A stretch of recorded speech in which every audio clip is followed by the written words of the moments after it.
السلام علیکم ورحمۃ اللہ وبرکاتہ۔ ایک آیت کریمہ ہے جو نفی کرتی ہے والدین کی غلط اطاعت کرنے پر، کہ والدین کہیں کہ داڑھی مڈا دو، تیری تو ابھی عمر ہی نہیں ہے، کیوں رکھاتا ہے؟ لا طاعۃ لمخلوق فی معصیۃ الخالق، کہ مخلوق کی اطاعت رب کی نافرمانی ہوتی ہے جہاں پہ، تو وہاں پہ مخلوق میں والدین بھی آتے ہیں۔ جو بھی شخص ہے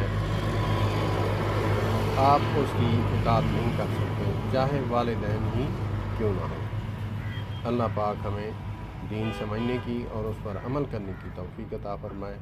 والسلام علیکم ورحمۃ اللہ۔ لا طاعۃ لمخلوق فی معصیۃ الخالق۔